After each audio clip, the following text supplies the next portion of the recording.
하나님 말씀은 구약성경 출애굽기 2장 5절에서 10절까지입니다.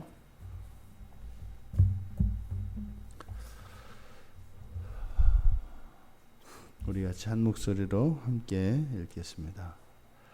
바로의 딸이 목욕하러 나일강으로 내려오고 시녀들은 나일강가를 거닐 때에 그가 갈대 사이의 상자를 보고 시녀를 보내어 가져다가 열고 그 아기를 보니 아기가 우는지라 그가 그를 불쌍히 여겨 이르되 이는 히브리 사람의 아기로다. 그의 누이가 바로의 딸에게 이르되 내가 가서 당신을 위하여 히브리 여인 중에서 유모를 불러다가 이 아기에게 젖을 먹이게 하리이까.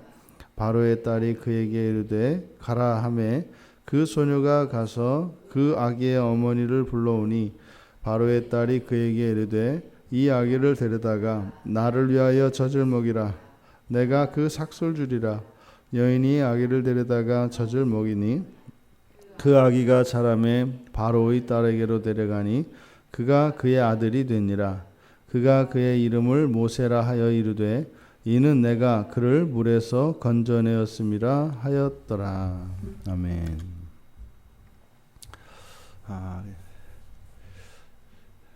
이제 나일강에 던져진 비록 갈대 상자에 담겨 있기는 하지만 나일강물에 띄어진 이 아이의 운명은 죽을 운명이었습니다. 그랬던 그 아이가 이제 하나님의 섭리로 어떻게 구원을 받게 되고 또 그 사람의 생각과 하나님의 뜻이 어떻게 다른지, 그리고 하나님의 뜻이 어떻게 성취되어지는가 하는 것을 보여줍니다. 이 하나님의 섭리는 우선 하나님은 이 바로의 딸, 그 바로의 딸이 그 장소에 그 시간에 나온다는 것을 하나님은 알고 계시죠. 모르긴 몰라도 아마 이 바로의 딸이 목욕을 하는 습관이 있을 것이고 또 정해진 곳에서 그렇게 목욕을 할 것입니다.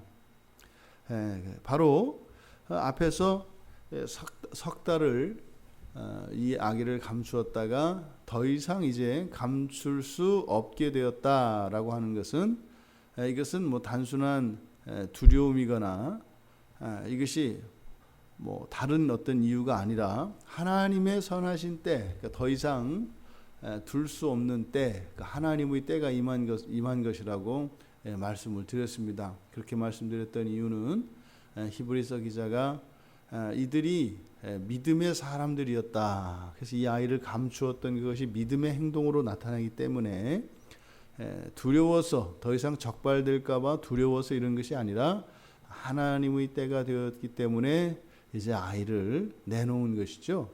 근데 그 이유는 바로 여기에 있었습니다. 바로의 딸이 이제 목욕을 하러 왔다가 갈대 상자에 담긴 그 아기를 발견하게 되는 겁니다. 또 하나님께서는 이미 이 바로의 딸의 성품을 아시죠.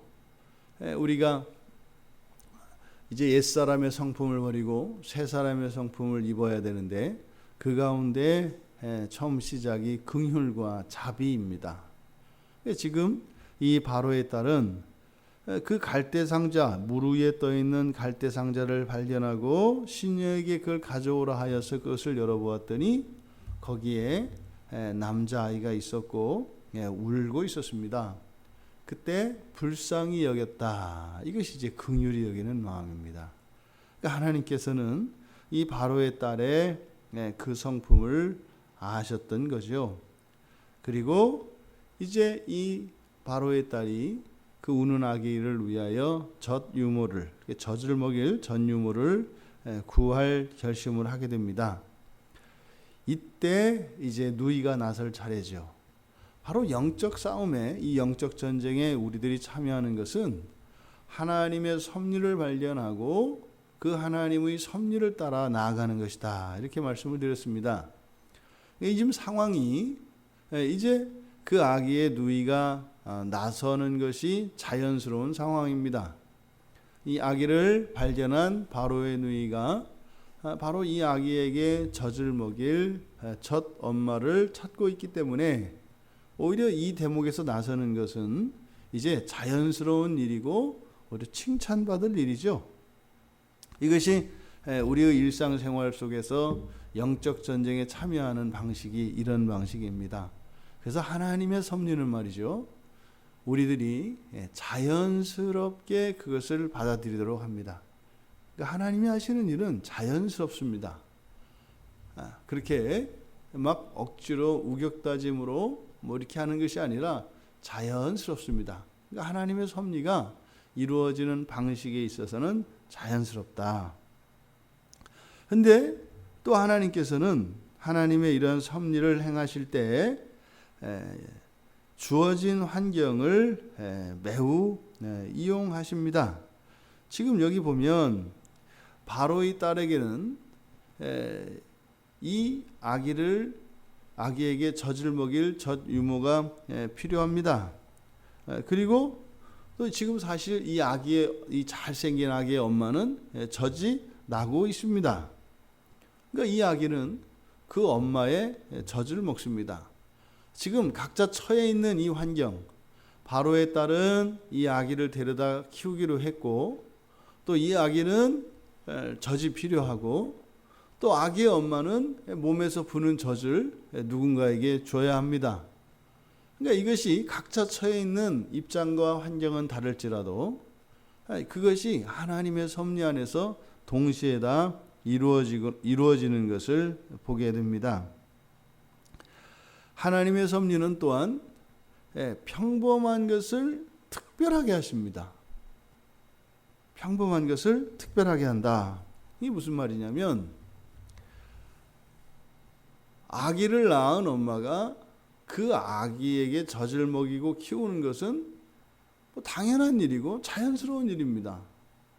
근데 지금 이 상황에서는 이 아기의 엄마가 갈대 상자에 담아서 버렸던 아이를 다시 데려다가 젖을 먹인다고 하는 것은, 이것은 굉장히 특별한 일입니다.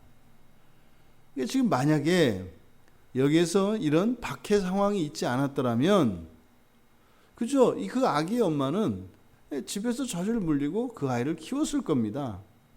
그러니까 이것이 뭐 특별한 누구의 도움이 필요하거나 하나님의 이런 놀라운 어떤 간섭, 개입, 섭리 안에서 일어나는 이런 개입이 전혀 필요 없는 겁니다.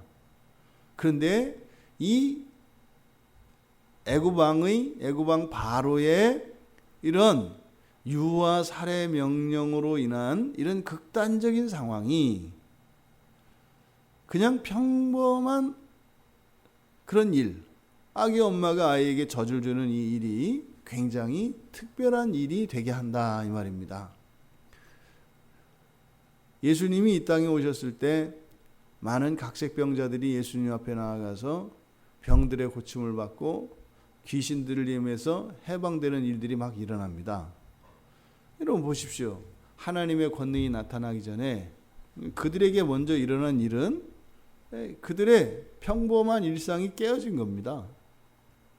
그리고 하나님께서 그 권능을 사용하셔서 하신 일은 비범하게 만든 것이 아니라 평범을 되찾아 주시는 것입니다.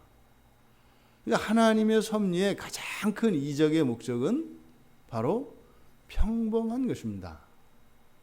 그것은 무슨 말일까요? 우리의 삶 속에 그렇게 별다르지 않은 어려움이 없는 것, 이것이 사실은 무엇의 결과라는 거예요? 하나님의 놀라운 섭리의 결과라고 하는 사실입니다. 그래서요, 잃고 나서야 귀한 줄 안다. 있을 때 잘해라. 그렇죠? 그러니까 하나님의 섭리라는 것은, 우리들이 생각하는 것은 비범한 걸 원하지 않아요. 비범한 걸 원하지 않습니다. 우리가 고작 원하는 게 그냥 평범한 거거든요. 우린 욕심이 없잖아요. 근데 이제 평범하지 못해서 이제 우리가 좀 힘들어하는 거지, 특별히 욕심이 있거나 그런 게 아니지 않습니까?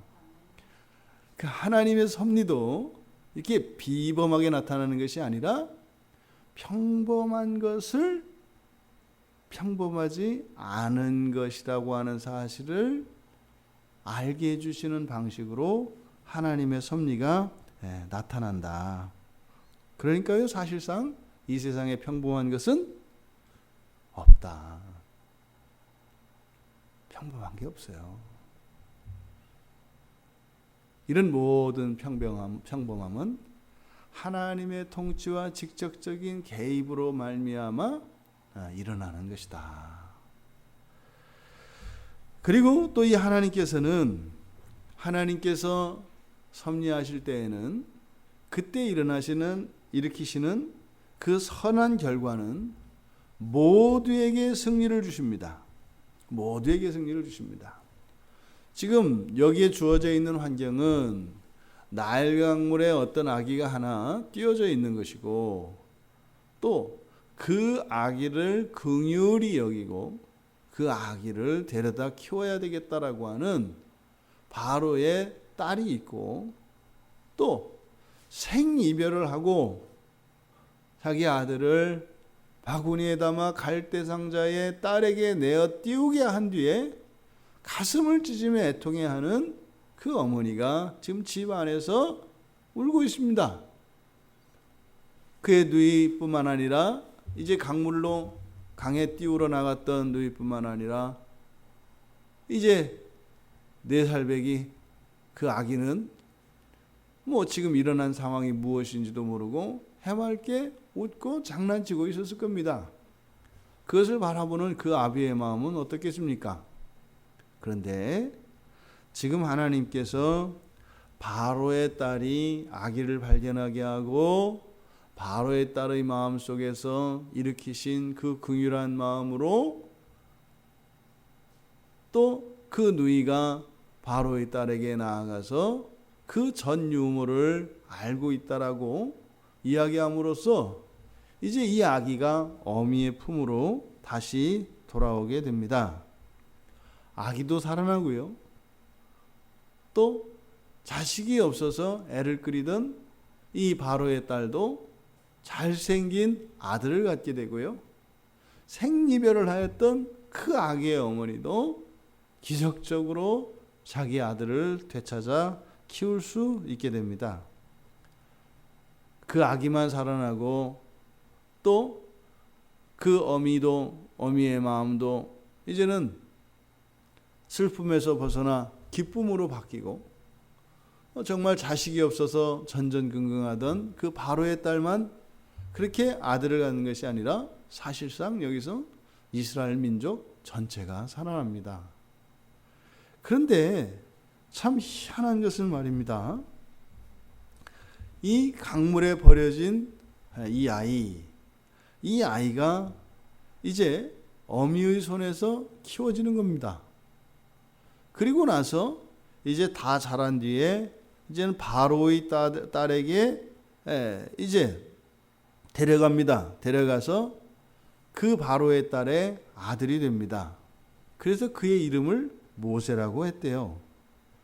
근데 지금 이 아이를 죽이려고 하는 이 박해 상황이 어떤 결과를 만들어냈는가 하면 어미의 손에서 잘 키워져서 말이죠.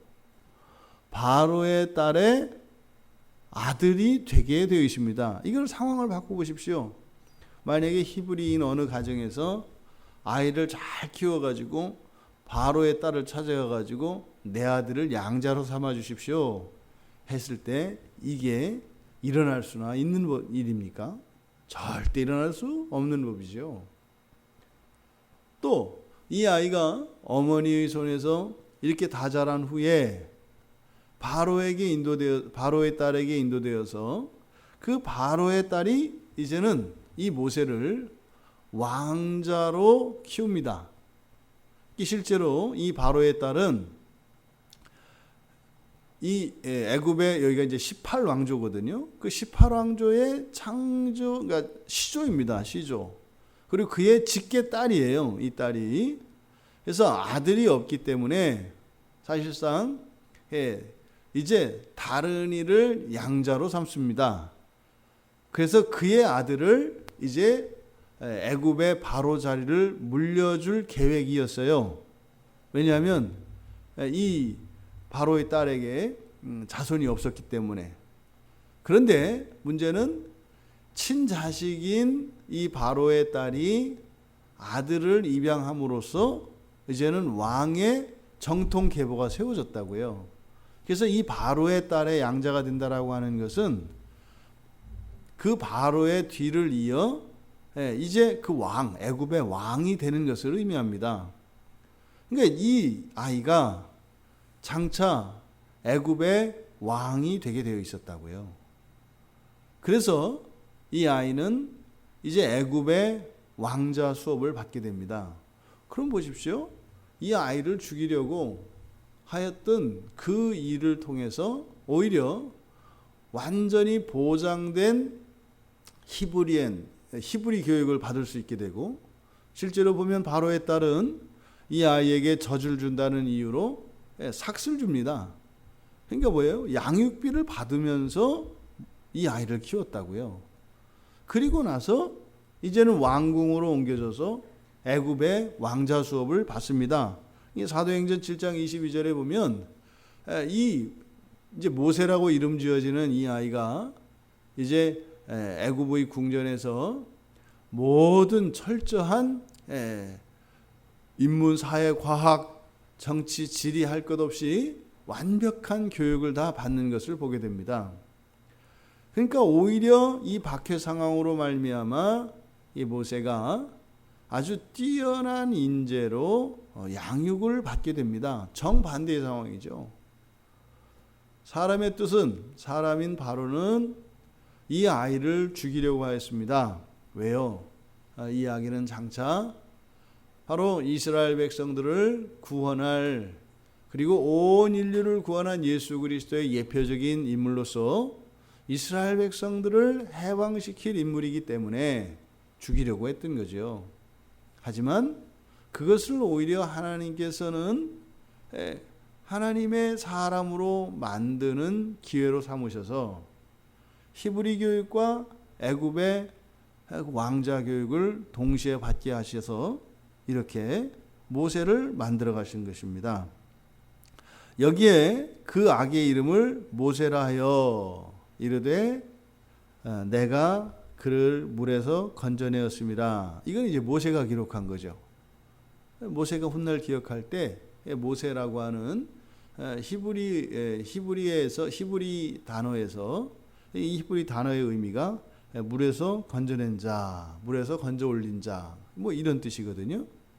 근데 여러분 생각해 보십시오. 바로의 딸이 히브리어를 할 수 있었을까요? 바로의 딸은 애굽 사람입니다. 그리고 히브리 사람들은 지금 노예예요. 그러면 일국의 공주가 노예의 언어를 배웠을 가능성이 있을 거라고 생각을 하세요? 그럴 수 없죠. 이 모세라고 하는 말은 애굽 말입니다. 애굽말에서 애굽의 언어에서 낳다, 아이를 잉태하다 이런 의미를 가진 애굽의 단어에서 그 동사에서 유래한 명사가 모세입니다. 그러니까 이 모세가 애굽 말로는 남자아이라는 뜻이에요. 아들이라는 뜻이죠. 아들, 남자아이. 그러니까 아들을 얻었다, 이런 의미가 되겠죠. 그러니까 바로의 딸이 이 아기, 잘생긴 아기에게 모세라고 하는 이름을 지었을 때 나도 드디어 아들을 얻게 되었다, 이런 의미였겠죠. 근데 공교롭게 이 모세라고 하는 이 말이 히브리어에도 있어요. 그러니까 히브리어에서는 물에서 건져내다라는 뜻인 거예요. 그러면 지금 바로의 딸이 모세라고 이름을 지은 것과 훗날 모세가 이제 이 부분을 이렇게 해석한 것 사이에는 사실과 해석의 차이가 있을 수 있다는 겁니다. 그러니까 바로의 딸이 그렇게 지은 것이 아니라 우리는 그 언어에서 바로의 딸이 그런 의미로 지었을 것이라고 추정할 수 있고, 또 근데 모세는 그것을 이렇게 해석을 한 거죠. 그러니까 이 모세라고 하는 이름이 의미한 바는 애굽 말에서 가지고 있는, 그래서 남자아이라고 하는 뜻인데 이제는 새로운 생명을 가지게 된, 특히 아들을 가지게 된 것을 말합니다. 없던 아들을 가진 거죠. 그러니까 아들을 낳은 거예요. 이것을 신약에서는 우리가 거듭난다 이렇게 얘기합니다. 그리고 우위로 난다 이렇게 얘기를 해요. 거듭난다라고 하는 말을 헬라어를 그대로 직역하면 우위로 난다 이렇게 되거든요. 그러니까 물에서 건져 올린 것, 이것이 예수 그리스도를 믿는 자들, 흔히 말해서 우리가 구원을 이야기할 때 바로 거듭난다라고 하는 이 의미가 모세라고 하는 이 말에 담겨 있는 것입니다. 이렇게 태어나서, 어머니의 몸에서 태어나서 강물에 버려질 수밖에 없던 이 갓난아기가 바로의 딸에 의해서 물에서 건져짐으로 이제 다시 한번 제2의 출생을 맞이하게 되는 것이죠. 그러니까 이것이 마치 오늘날 이 시대를 살아가는 그리스도인의, 거듭난 그리스도인의 그 존재를 또한 모세가 나타냅니다. 그러니까 모세가 이렇게 강물에 던져진 것은 예수 그리스도께서 이 땅에 오신 것, 그 영적 전쟁의 대장으로 오신 것을 의미한다 이렇게 말씀을 드렸습니다. 그런데 또한 이 모세는 다시 태어나는 그리스도인을 또한 동시에 나타냅니다.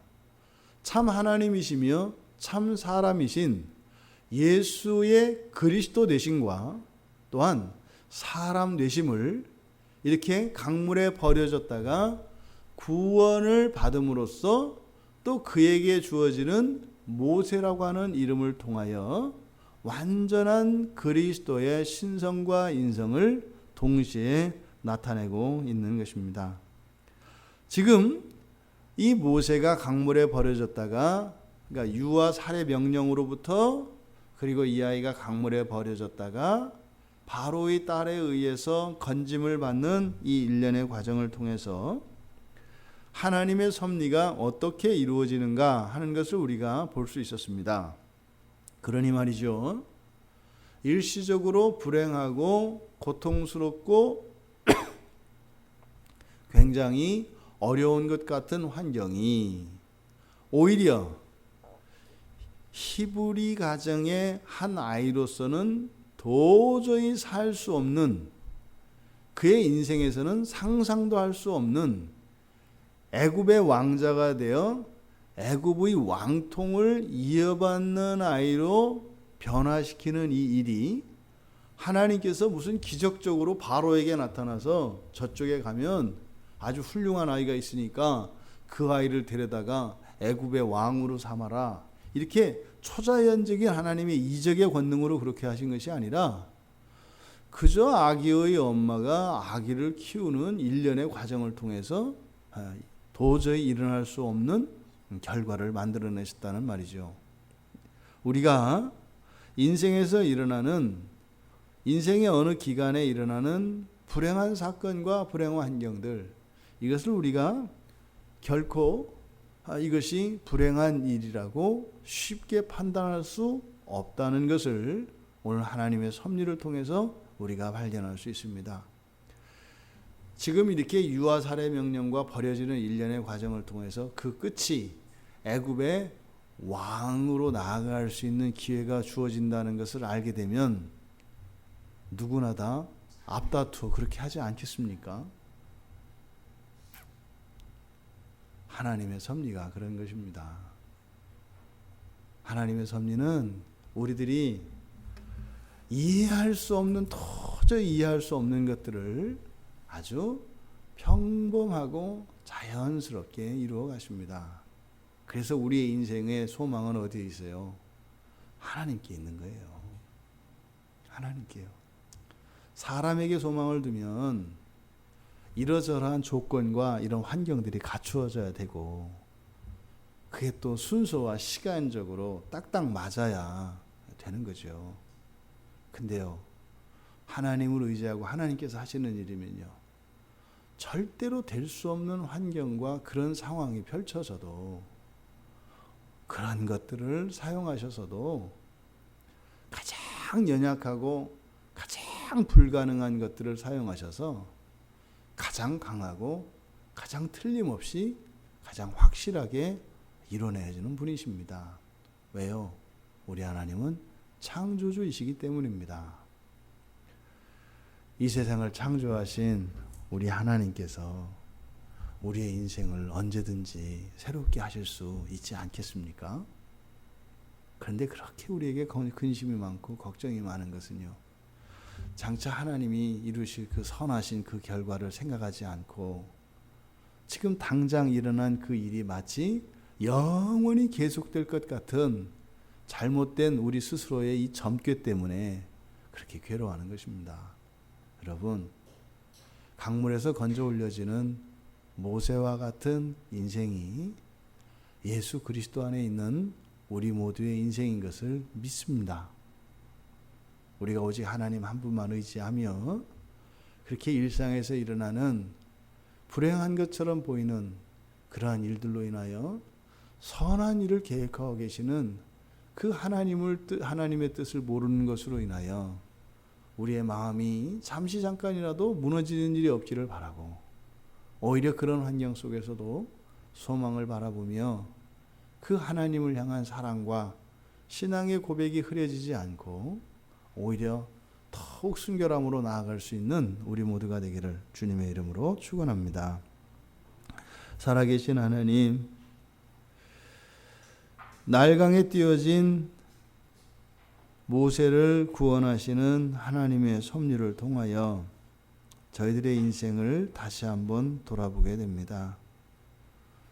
또한 예수 그리스도를 십자가에 못 박도록 내어주신 그 끔찍하고 가슴 아팠던 그 사건을 통하여 일어나는 이 땅의 구원의 일을 바라봅니다.